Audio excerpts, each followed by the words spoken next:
I have this book here today. It's the Nicomachean Ethics by Aristotle. And I want to read it really badly, and I think this reading it out loud helps me actually do that. So why not record it? The setup of my tea, my blanket, my reading lamp, myself, my book. Um, I picked this translation because I thought is slightly easier than the other ones I saw in the library. Um, in the introduction, which I'm not going to read, the translator says something about taking some liberties in the translation in order to make it align more with modern English. So that's why I picked this one. It's just going to be a casual read. We don't have to understand any of this. I think it is quite fun, probably.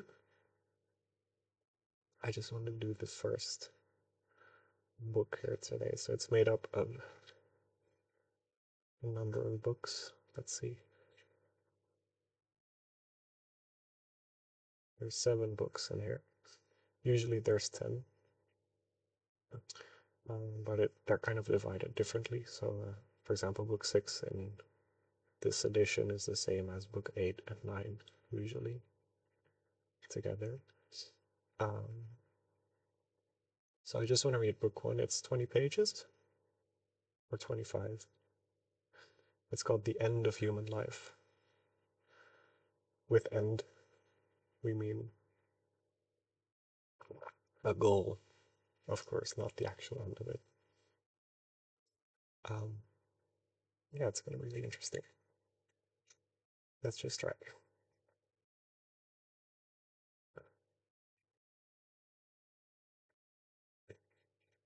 This is a translation by John Warrington.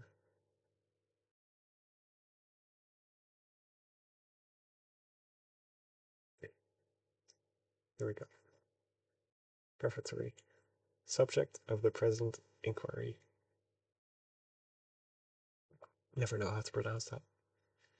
Inquiry.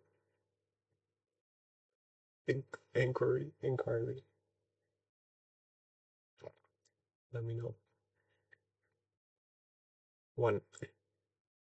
The goal of human activity. Every art and every inquiry, and likewise every action and pursuit, is believed to aim at some good. The good has therefore been rightly declared to be that at which all things aim. But ends differ to some extent amongst themselves. Some are activities, others are products distinct from these, and in the latter case, the products are naturally more worth having than the activities. Now, since there is a great variety of actions, arts, and sciences, there are correspondingly numerous ends. Health is the end of medical science, a vessel that of shipbuilding, victory that of strategy, wealth that of economics. Wherever such arts, etc., can be classified as members of a single skill, the ends of the master arts are preferable to all of the subordinate ends. For it is with a view to the former that the latter are pursued. It makes no difference whether the activities are ends in themselves, or something else distinct from them, as in the case of the sciences mentioned in the foregoing note. 2. Human good, the object of social science. If, then, there is some end of the things we do, an end which we desire for its own sake, and for which all else is desired, that is to say, if we do not do everything for the sake of something else, Obviously, this end will be the good, and good is capitalized here, i.e., the best of all things. Knowledge of it must accordingly exercise a profound influence upon life. If, like archers, we have a target, we shall be more likely to hit upon what is right. We must therefore attempt to determine, at any rate in outline, what that knowledge is, i.e., to which of the arts or practical science it belongs. This will be recognized as the most authoritative, i.e., as that which is most truly the master art of science. Now, social science appears to be of this nature. It lays down which of the sciences are to be taught in city-states, and which of them each class of citizens is to learn, and up to what point. We also find that even the most honorable of skills, e.g. strategy, economics, rhetoric, come within the province of social science. Since the latter makes use of all practical sciences, all other practical sciences, and since again it lays down the law as to what we must do and from what we must abstain, the end of social science must include those of the others, and must accordingly be man's good. For although the end is the same for an individual and for a city-state, that of the state seems at any rate a greater and more complete thing, whether to attain or to preserve. To secure the good of one man is better than nothing, but it is more noble and godlike to do so for a whole people, or for city-states. These, therefore, are the ends to which our inquiry is directed.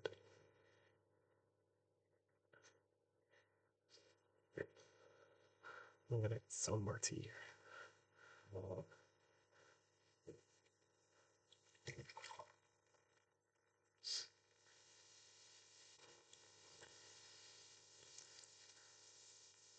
Also, it's very hot air. I'll get rid of my blanket.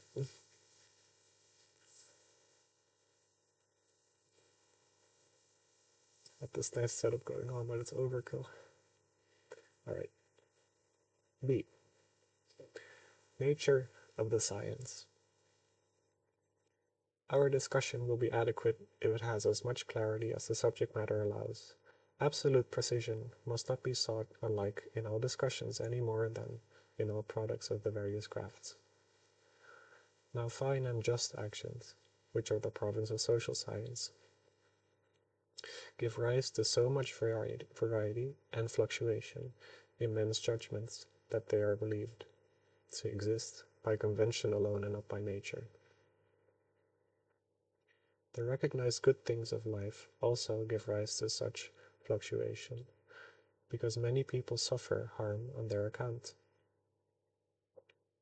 It is no new thing for men to come to grief through wealth, or as a result of their courage.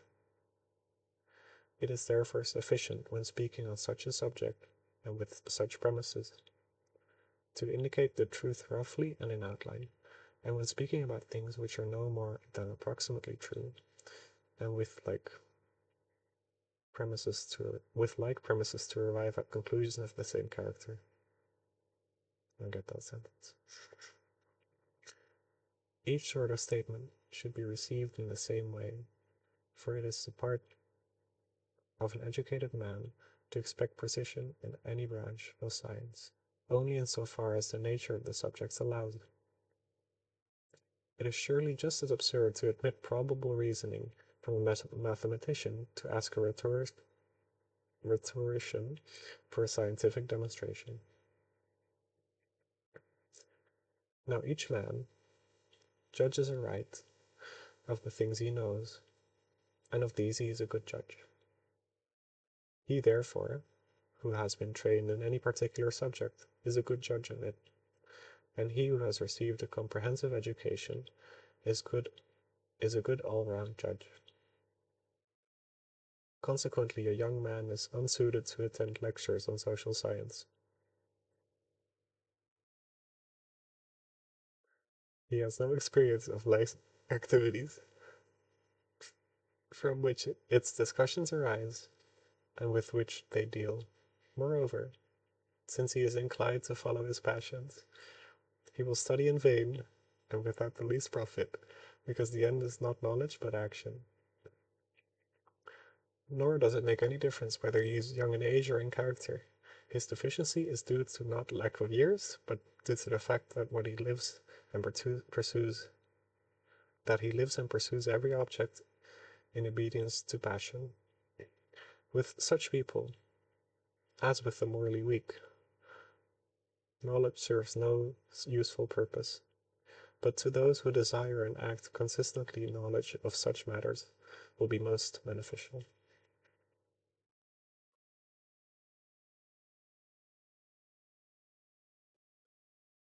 I don't like how they're using man instead of humanity or people. What can you do? It's like 400 BC. C. What is the good for man? 1. The good for man is commonly said to be happiness. Dispute as to the nature of happiness.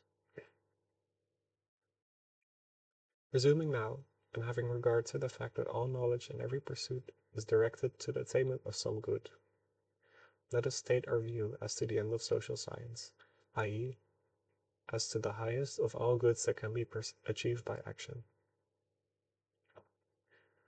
As regards its name, there is almost complete agreement. Both the ordinary run of men and persons of superior refinement say that it is happiness, i.e., they suppose that living well and doing well are the same as being happy. But as regards the exact nature of happiness, there is a difference of opinion. The common herd does not give the same account of it as do the wise. The former hold it to be some plain and obvious thing like pleasure, riches, or honor, but they differ amongst themselves. And being aware of their ignorance, they admire those who propound some grand theory which is above their comprehension. Some of these latter used to think that over and above the many good things we know, there is another good, which is self-subsistent, and the cause of the goodness of all the things we know. It would, I think, be rather a waste of time to study every one of the opinions that have been held, enough to examine those that are most prevalent or that seem plausible. Let us not, however, overlook the fact that there is a difference between arguments a priori and a posteriori. Plato used rightly to pose this question: are we on the way from or to the first principles? There is a difference, as there is on a racetrack, between the course from the judges to the turning post and the return road. I don't know what that means. For while we have to start from what is known, things are objects of knowledge in two senses. Some to us, others without qualification. It would seem, therefore, that we must make a start from things known to us. Consequently, a man who is to listen with profit to lectures on what is noble and just, and in general on the subjects covered by social science, must have been brought up to good habits, or the definition of happiness, whatever we discover it to be, is a starting point or a first principle. And if this is sufficiently clear to him, he will not at the outset require any knowledge of metaphysics or of physics, and the man who has been properly brought up has or can easily get starting points. Anyone who neither has nor can get them should bear in mind the words of Hesiod: he is far best who knows all things himself. Good the man who listens to sage counsel, but one who neither knows nor takes to heart another's wisdom is the useless dolt.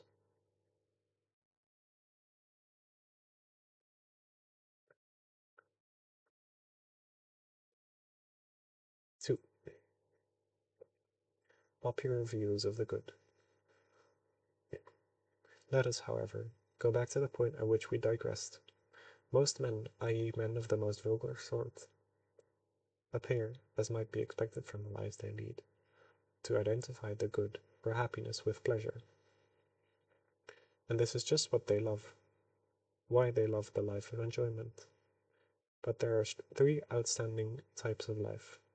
A, the one just mentioned, B, the political one, and C, the contemplative.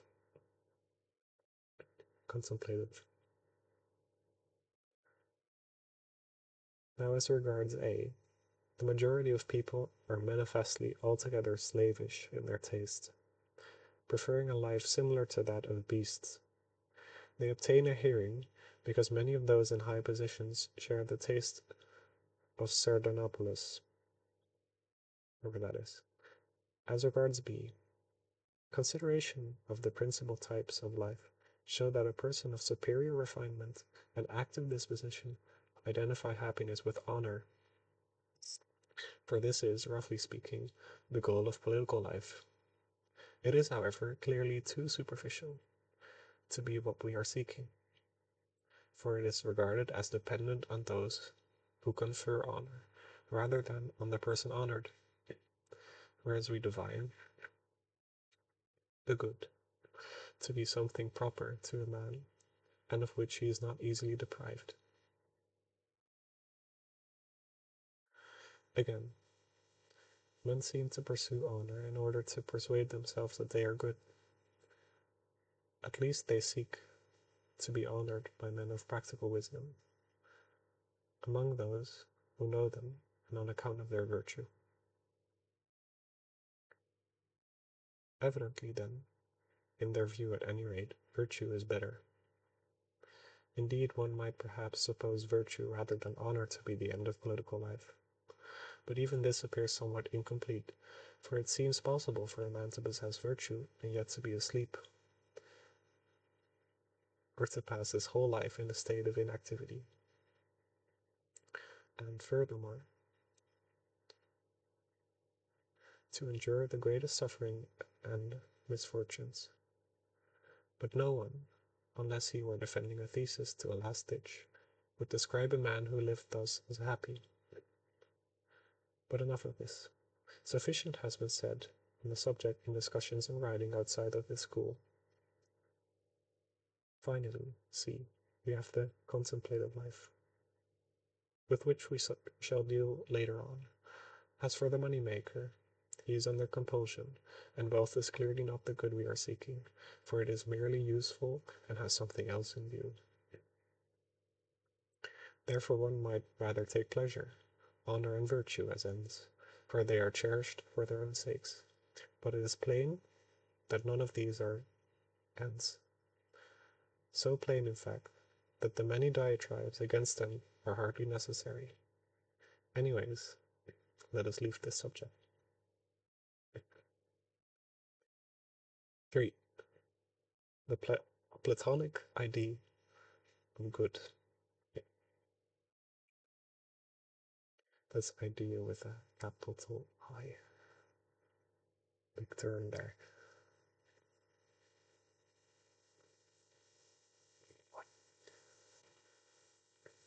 I realized I should have prefaced this with some background on Aristotle, but I won't give you that.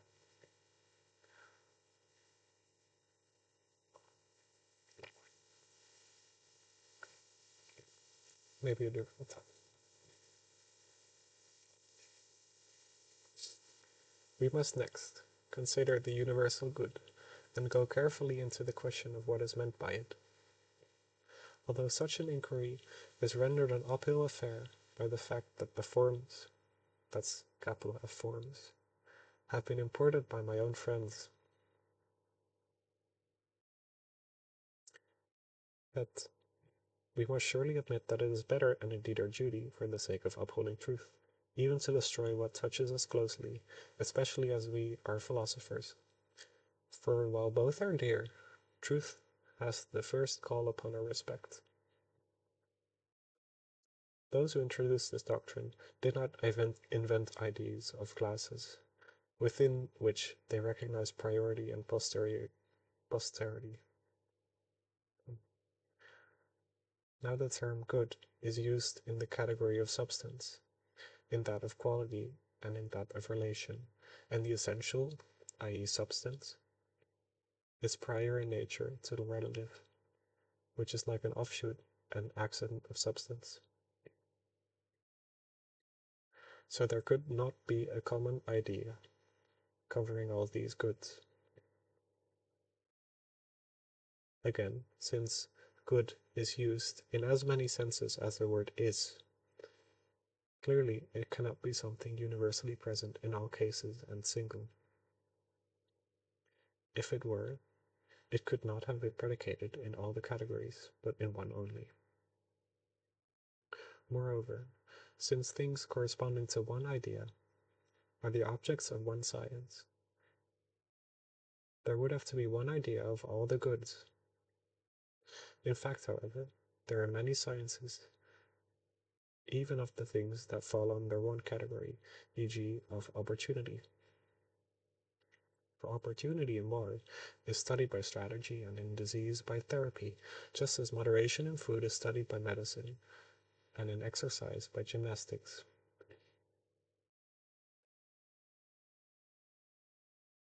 One might also raise the question as to what on earth they can mean by a thing in itself, seeing that the account of man is one and the same in the case of A, man as such, and B, a particular man.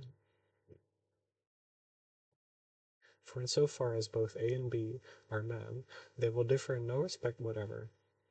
And if this is so, nor will good itself and particular goods differ in so far as that they are good. Furthermore, good itself will not be good any the more for being eternal, since that which endures for long is no whither than that which lasts only for a day. The Pythagorean seems to offer a more convincing account of the good, placing unity in the category of goods, and Speusippus seems to have followed them. But let us discuss these matters elsewhere.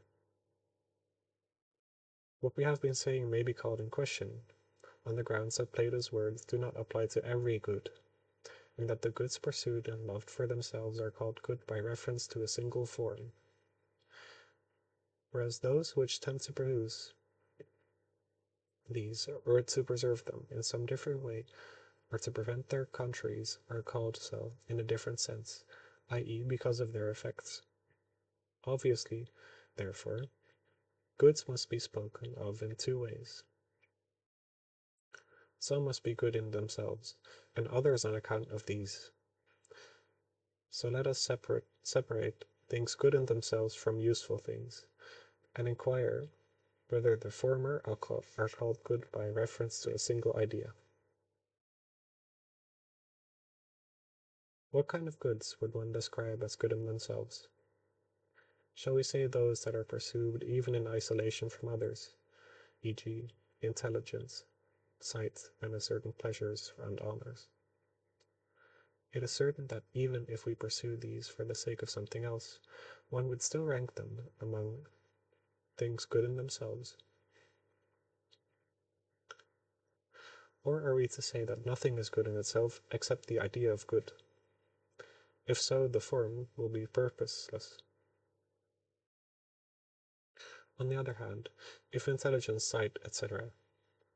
are also things good in themselves, the definition of the good will have to appear the same in them all, and that of whiteness, as that of whiteness is the same in snow as in white lead.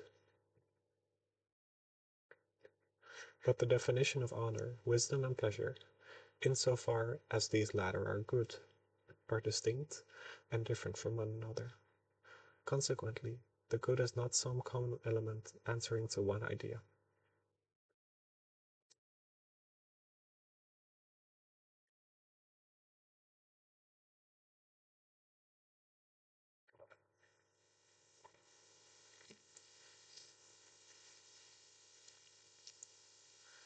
In what sense, then, Are all goods so called? Surely not in the sense of things which have a mere accidental identity of name. Is it perhaps by virtue of their being derived from a single good, or by all conducing to one good? Or are they rather one by analogy? Certainly as sight is in the body, so is reason in the soul, and so forth. But perhaps we had better leave these matters for the time being. Complete accuracy about them would be more appropriate to another branch of philosophy. And similarly as regards to the idea, even if there is some one good universally predicated of goods or having separate and independent existence, clearly it must be beyond man's achievement or attainment, whereas we are at present looking for something that is attainable. Perhaps, however, someone might think it is worth while to recognize this unattainable with a view to such goods as can be attained and achieved. He may urge that, having it as a sort of pattern, we shall know better the goods that are good for us. If we know them, we shall lay hold on them. Well, there is some degree of cogency in this argument, but it seems to be at variance with the sciences, for all of these, while aiming at some good and seeking to supply the lack of it, do not concern themselves with knowledge of the good. Yet it is unlikely that all practitioners of the arts should be ignorant of and should not even look for so great an aid. It is difficult, moreover, to see how a weaver or a carpenter will be assisted in regard to this particular craft by knowing this good in itself, or how the man who has beheld the idea itself will be a better doctor or a better general on that account. For the doctor appears not even to study health in this way, but the health of man, or rather, surely that of a particular man, since the healing art is applied to individuals. Enough, however, of this question.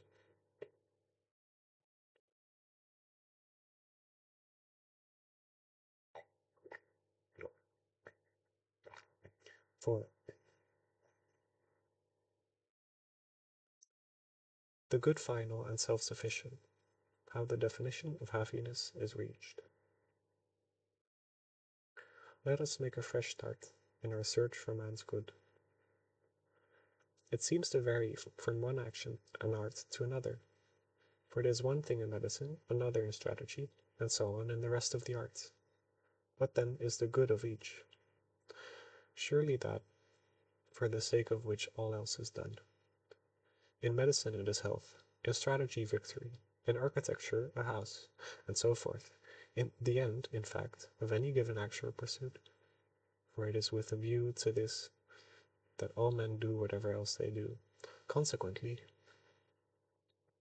if there be an end, or ends, of all that we do, this or these must be the good or goods attainable by action. So the argument has, by shifting its ground, reached the same point, but we must endeavor to state this with even greater clarity, since there are manifestly more ends than one, and we choose some of these, e.g. wealth, flutes, and instruments in general, for the sake of something else. It is clear that not all ends are final, but the supreme good is evidently something final. Hence, if there is only one final end, this will be what we are looking for. Now we call that which is in itself worthy of pursuit more final than that which is worthy of pursuit for the sake of something else, and that which is never desirable for the sake of something else more final than things which are desirable both in themselves and for the sake of that other thing. And therefore, it is without qualification that we apply the epithet final to that which is always desirable in itself and never for the sake of something else. Now happiness, more than anything else, is looked upon as some such thing, for we choose it always for its own sake, and never for that of something else. Honor, pleasure, reason, and every virtue we choose, indeed for themselves, but we choose them also for the sake of happiness, supposing that by their means we shall be happy. No one, on the other hand, chooses happiness for the sake of these, nor for anything at all except itself. The same conclusion seems to be reached from the standpoint of self-sufficiency, for the final good is held to be self-sufficient. Now, since man is by nature a social being, we do not mean by self-sufficient that which suffices for a man by himself, one who leads an isolated life, but that which suffices also for his parents, children, wife, and indeed for his friends and fellow citizens. Some limit, of course, must be set to the notion expressed by parents, children, and friends. For if they are extended to include ancestors, descendants, and friends, we are heading for an infinite series. Let us, however, defer the study of this question. We now define the self-sufficient as that which, all on its own, makes life desirable and lacking in nothing. Such we think happiness to be. Further, we think it not just one good thing amongst others, but the most desirable thing of all. Happiness, then, is something final and self-sufficient, and is the goal of activity. But surely, to identify happiness and achieve good seems platitudinous. We still need a clearer account of what happiness is. This might perhaps be forthcoming if we could first ascertain the function of man. For just as in the case of a flautist, a sculptor, or any artist, and generally in the case of anything whatever that has a function or activity, the good and the well are considered to reside in that function. So also it would seem to be in the case of man, if he has a function. Are we going to say that the carpenter and the tanner have certain functions or activities, but that a man, as such, has none, that he is born without a function? Surely it is reasonable to suppose that man has a function distinct from those of the eye, hand, and foot, each of which undoubtedly has one. The question is, what in the world can that function be? Life seems to be common, even to vegetables, but we are looking for what is peculiar to man. We must therefore exclude the life of growth and reproduction. Next, there is sentient life, but this also appears to be common even to the horse, the ox, and every animal. There remains then an active life of the rational element. But since life of the rational element also has a twofold meaning, we must state that we are referring to life in the sense of activity, and indeed this seems to be the more proper sense of the term. Now, if the function of a man is an activity of the soul, which follows or implies a rational principle, and if we say a so-and-so and a good so-and-so have the function which is generically the same, then the good for man turns out to be activity of the soul in accordance with virtue, or, if there is more than one virtue, in accordance with the best and most complete. But it is necessary to add, in a complete life, for one swallow does not make a summer, nor does a single day. And likewise, one day or a brief period does not make man blessed and happy. So much for an outline of the good. It is right, I think, to make a rough sketch first and fill in the details later.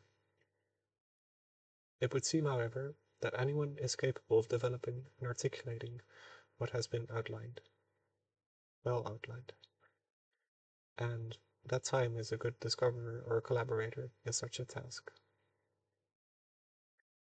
Hence, the advances made in the arts, for what is lacking may be supplied by anyone.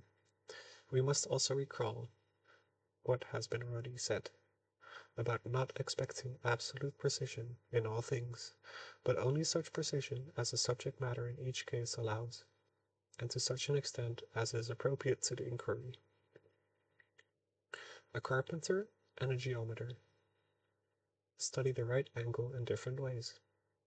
The former investigates it insofar as it is useful for his craft. The latter seeks to know what it is or what sort of thing it is, for he is a spectator of truth. The same course, then, must be followed in all other matters as well, lest side issues end by taking precedence with the main task. Nor must the cause be demanded in all cases. Alike, it is sometimes enough that the fact be clearly demonstrated, as in the case of first principles. The fact is the primary thing or first principle. Now we apprehend some first principles by inductions, others by intuition, others by some form of habituation, and others again in some other ways. But we must try to investigate each set of principles in accordance with their nature, and we must take care that they are stated correctly, since they have a great influence upon what follows. For the beginning is thought to be more than half of the whole, and to provide answers to many of the questions raised. 5. Definition of happiness supported by common beliefs.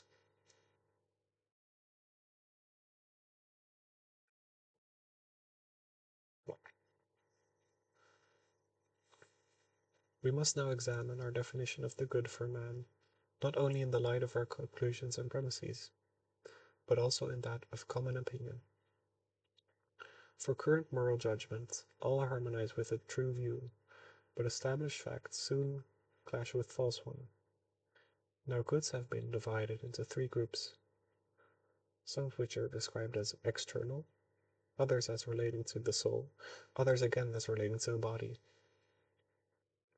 Men call those that relate to soul most properly and truly goods, and they classify psychical actions as and activities as relating to soul. Our definition, therefore, will be right, at any rate according to this opinion, which is of long standing and generally accepted by philosophers. It is likewise correct inasmuch as the end is identified with certain actions and activities, whereby it comes to rank some among goods of the soul, and not among external goods.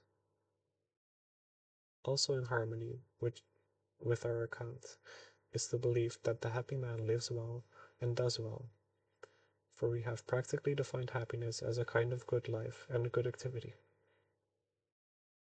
Again, all the features looked for in happiness appear to belong to what we define happiness as being. For some regard it as being identical with virtue, others with practical wisdom, others with a kind of speculative wisdom, others with these or one of them, together with pleasure, or not without pleasure, and others again include external prosperity.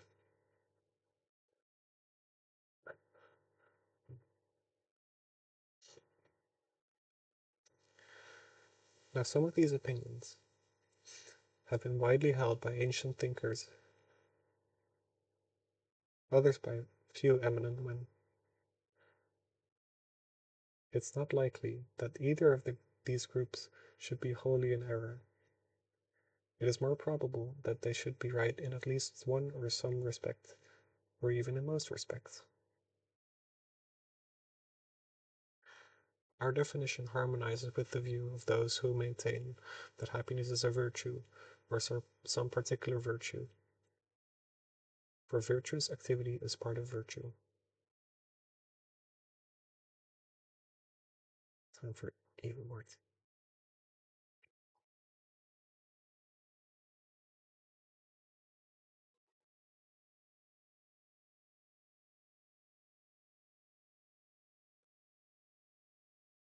It may, however, make no small difference whether we place the chief good in possession or in use, in state of mind or in activity. For it is possible for the state of mind to exist and yet produce no good result. Not so with the activity, because one who has it will necessarily be acting and acting well. Just as in the Olympic Games, it is not the most beautiful or the strongest that are crowned, but those who compete, because from these latter the victors are drawn. So also those who act in the rightful winners of the noble and good things in life. Their life also is pleasant in itself, for pleasure is among the states of soul, and to every man that of which he is said to be a lover is pleasant. Thus, a horse is pleasant to the lover of horses, a spectacle to the lover of shows, and in the same way, just acts are pleasant to the lover of justice, and virtuous acts in general to the lover of virtue. Now, in the case of most men, their pleasures are in mutual conflict, because those pleasures are not by nature pleasant. But men who love what is noble find pleasant those things which are by nature pleasant. But virtuous actions are by nature pleasant, and are therefore pleasant not only in themselves, but also to lovers of what is noble.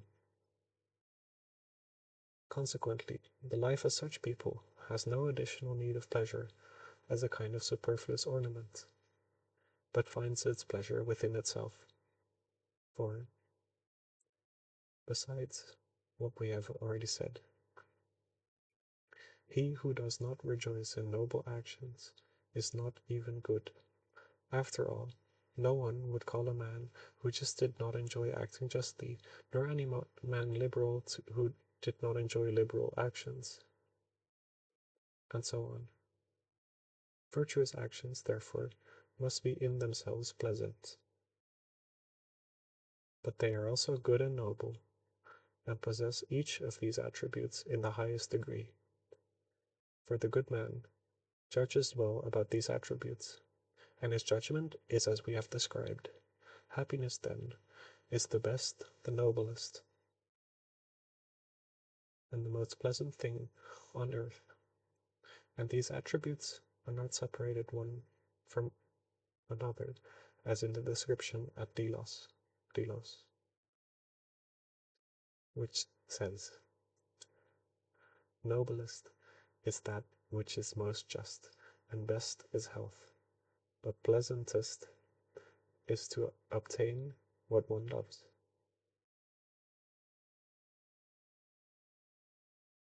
For all these properties belong to the best activities, and with these, or with one of the best of these,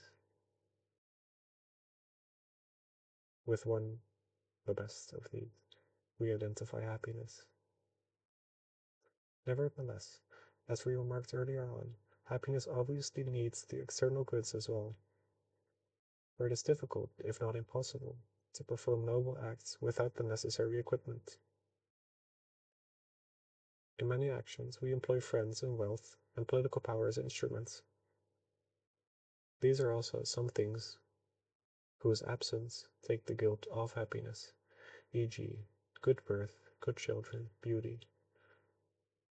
For the man who is very ugly in appearance, or low born, or solitary and childless, is not likely to be happy, and still less likely, perhaps, if he has rascally children or friends, or has been robbed by death of good children or friends. As we said, therefore, happiness seems to require this kind of prosperity, also, for which reason some equate happiness with good fortune, though others identify it with virtue. It's interesting how this is probably one of the biggest contrasts with the Stoics, who say that you can obtain this happiness in any situation,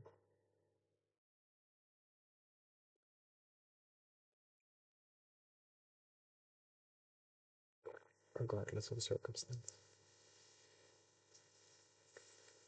6. How is happiness acquired? It is just this fact which gives rise to the difficulty as to whether happiness is to be acquired by learning, or by habituation, or by some other discipline, or occurs as the fruit of some divine dispensation, or again by chance. Well, if there is any such thing as a gift from the gods to men, it is reasonable that happiness should be God-given, and most assuredly so amongst all human things, inasmuch as it is the best. This question would perhaps be more appropriate to another branch of study, yet happiness, even if it is not heaven sent but arises from virtue via some form of learning or training, seems to be among the things most godlike. For that which is a prize and end of virtue is obviously the best thing, something godlike and blessed. Nevertheless, it must be very widely shared, for it is accessible through a certain kind of study and care to all whose capacity for virtue has not been maimed. Now, if it is better to be happy thus than by chance, it is reasonable that the facts should be as suggested, since everything dependent on nature is by nature as good as it can be. And similarly, all that depends on art or any rational cause, especially if it depends on the best of all causes. To entrust what is greatest and most noble to chance will be a highly unsatisfactory arrangement. The answer to our question is plain also from the definition of happiness. We have said that this activity of a certain kind, and that some external goods must necessarily be present as preconditions of happiness, while others are by nature cooperative and useful as instruments. And this, of course, is in agreement with what we said about at the outset, that the end of social science is the best end, because social science devotes itself chiefly to making citizens of a certain quality and capable of noble acts. Naturally, therefore, we call neither horse nor ox nor any other of the brute beasts happy, for none of them can have a share in such activity. This too is why a boy is not happy, for he is not capable of such acts owing to his age. Those boys whom we describe as happy are being cried upon account of the hopes we have of them.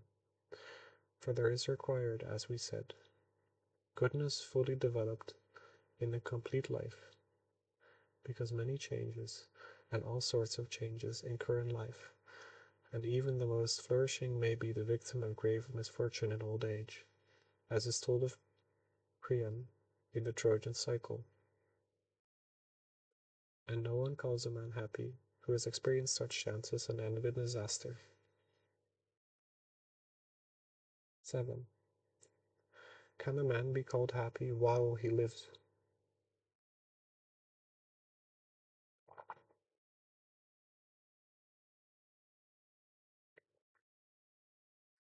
We may ask them,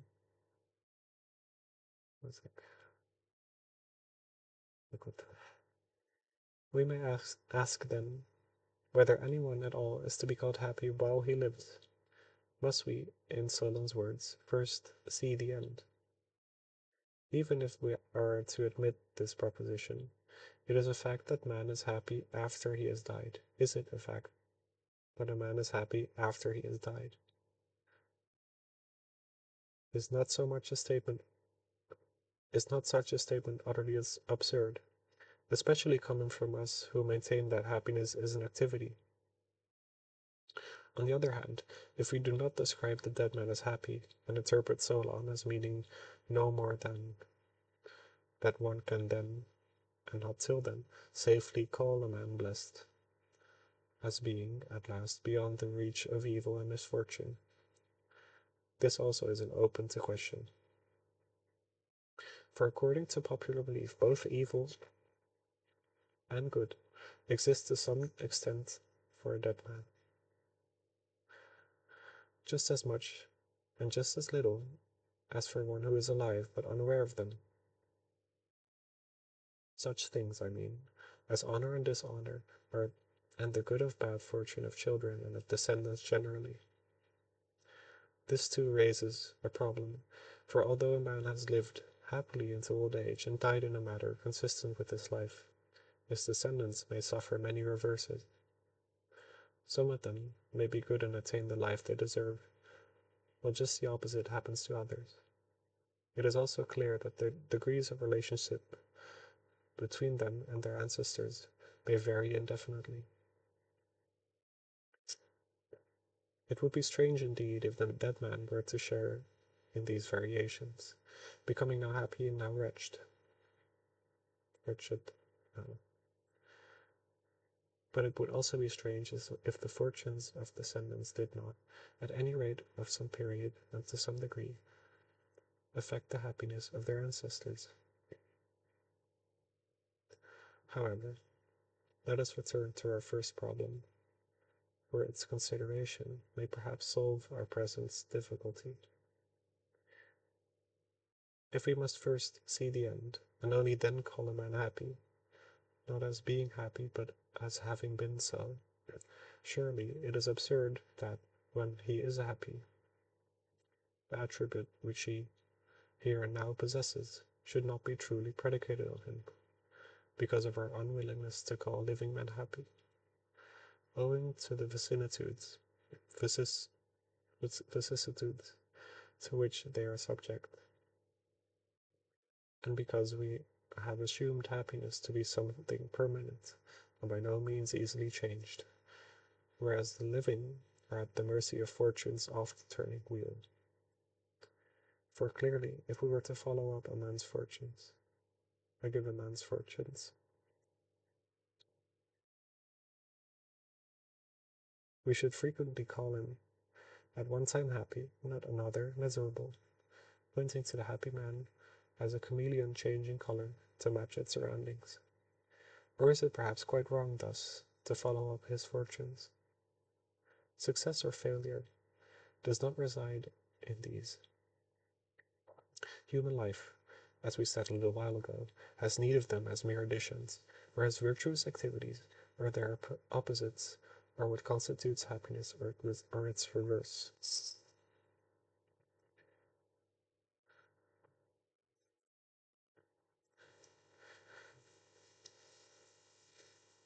The problem we have just discussed bears witness to our definition.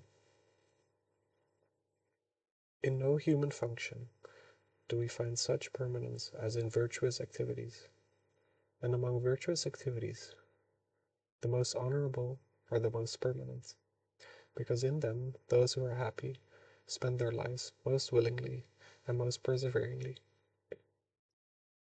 Permanence, therefore, will belong to the happy man, and he will be happy throughout his life, for he will always, or in preference to anything else, be engaged in virtuous action and contemplation, and he will bear the ups and downs of life most nobly and with perfect dignity, if he is truly good and foursquare beyond reproach. Now many events, varying in importance, occur by chance. Small bits of good fortune, or its opposite, clearly do not affect the balance of life on one side of the other, or the other. But numerous great events, if they turn out propitiously, will make life happier. On the other hand, if they come to grief, they will crush and maim happiness, for they are a vehicle of pain as well as an obstacle to many activities. Yet, even in these, fine character shines through when a man endures many great misfortunes, not because he is insensible to pain, but because of the nobility and greatness of his soul. If activities are, as I was saying, the determinants of a happy or an unhappy life, no happy man can become miserable, for he will never do things that are detestable and mean. We think that he who is truly good and wise bears all the accidents of life with proper dignity and always makes the best of present circumstances.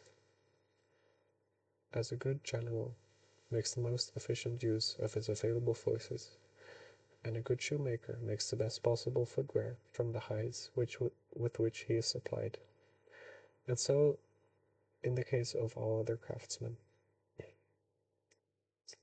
And if this is so, the happy man can never become miserable, though he will never, of course, become blessed if he meet with fortunes like those of Priam.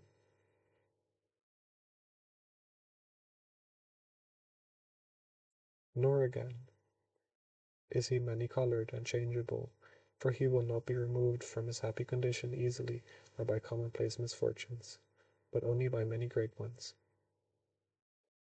Nor, if he has suffered from these latter, will he soon regain his happiness.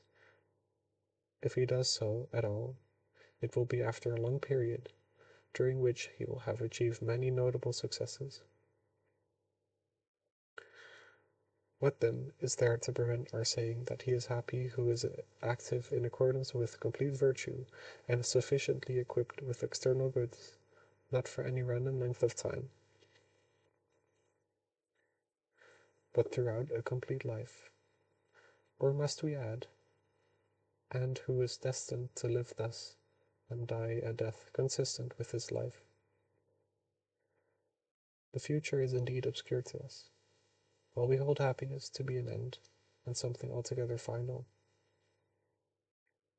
In that case, we shall apply the term happy to those among the living in whom these conditions are and are to be fulfilled, and call them happy men. So much for these questions. 8. Whether the fortunes of the living affect the dead, which sounds really interesting.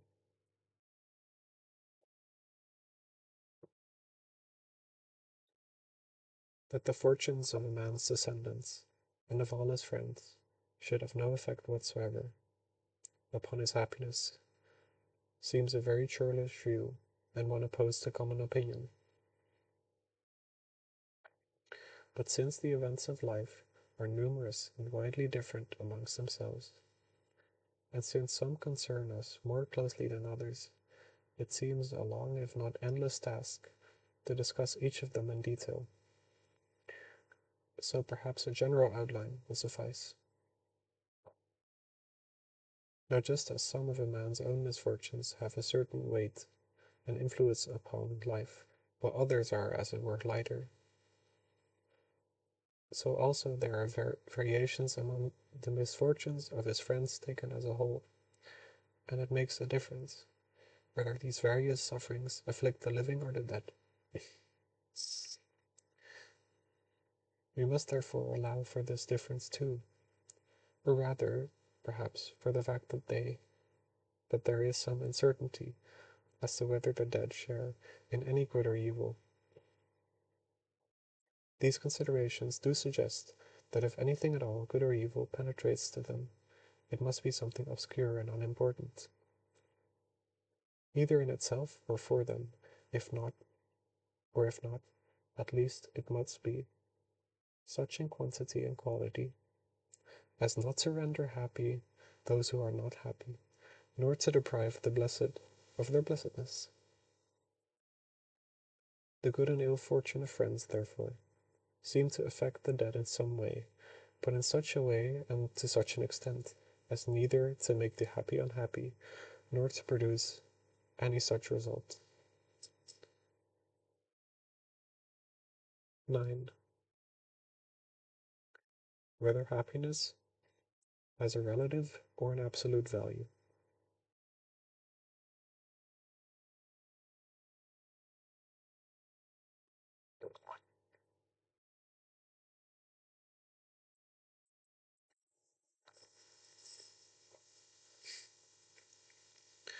Having settled these questions, let us inquire whether happiness is something praiseworthy or something precious.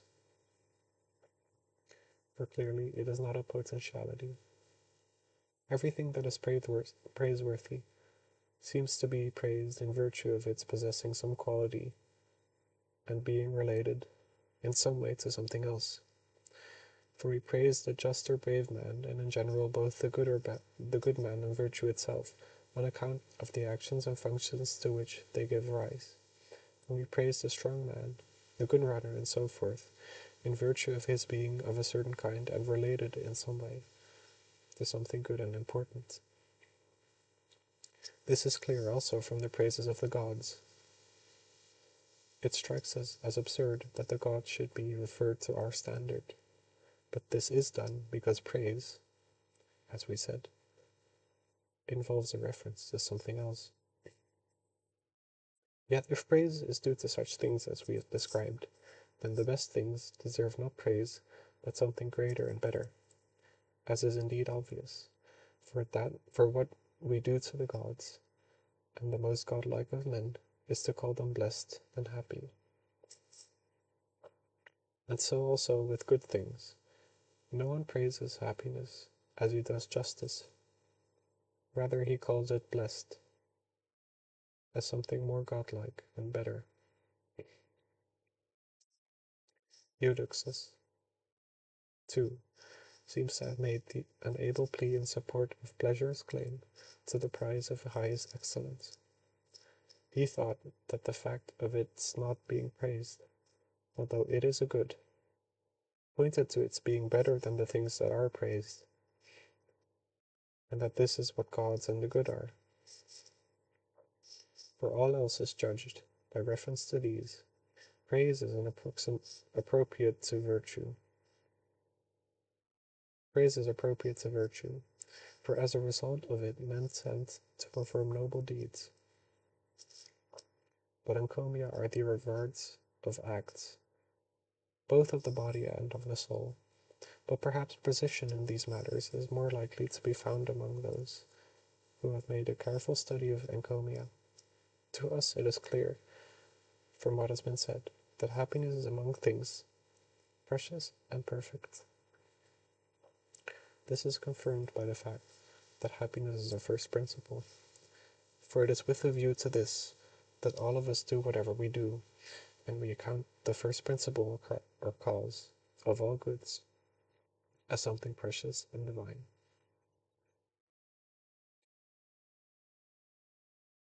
I guess that's the end of book 1.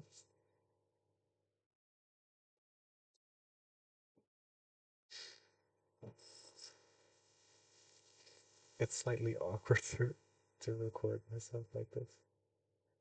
Um, but it was actually kind of fun.